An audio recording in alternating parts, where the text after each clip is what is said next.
جمعے والے دن آنکھوں میں سرما لگانے سے نظر تیز ہوتی ہے، اور دوسرا جمعے والے دن سرما لگانا سنت رسول ہے۔ اس لیے سنت کو زندہ کرتے ہوئے ہر جمعہ کو غسل کرنے کا اہتمام کرو اور سرما لگاؤ اور خوشبو لگاؤ۔ یہ ہمارے نبی کی سنت ہے۔ خوش قسمت ہیں وہ لوگ جن کے ہاں پہلی بیٹی ہوتی ہے، اور بیٹی اللہ کی رحمت ہے۔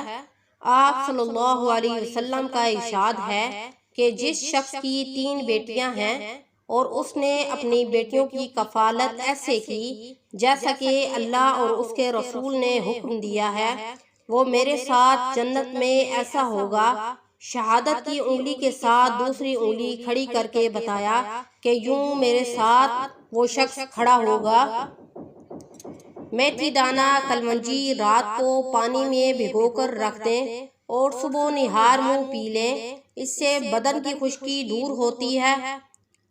زیادہ تھکاوٹ محسوس کرو تو 1 چمچ نیم گرم پانی میں شہد ڈال کر پی لو، اس سے بدن کی ساری تھکاوٹ دور ہوگی۔ اگر کپڑوں پر سیاہی کا داغ لگ جائے تو نمک اور سرکہ ملا کر اس کپڑے پر رگڑیں تو اس کپڑے پر سیاہی لگنے کا داغ ہمیشہ ختم ہو جائے گا۔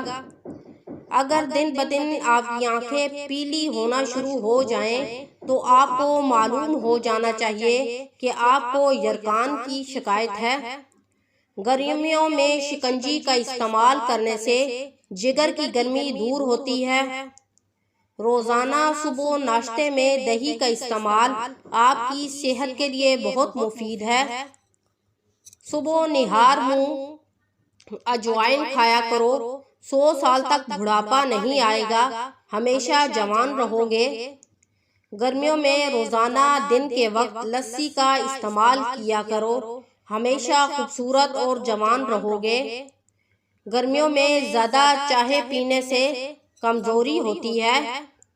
ہری مرچ ایک ایسی سبزی ہے جس کو آپ روزانہ استعمال کریں گے، اتنی ہی آپ کے پٹھے اور آپ کے جوڑ لوہے کی طرح مضبوط ہو جائیں گے۔ اگر آپ کے جوڑ اور پٹھے جتنے بھی کمزور ہیں، اس سبزی کو استعمال کرنے سے اتنے ہی مضبوط ہوں گے۔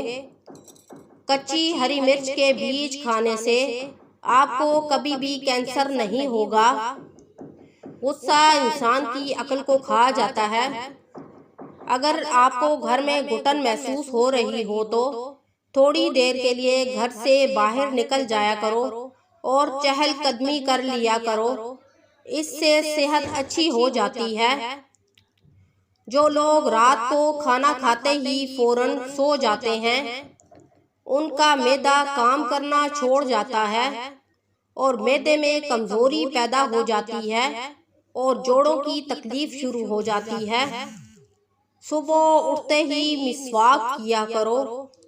ایک تو مسواک کرنا ہمارے نبی کی سنت ہے، اور دوسرا مسواک کرنے سے دانتوں میں کیڑا نہیں لگتا اور دانتوں میں سوجن نہیں ہوتی۔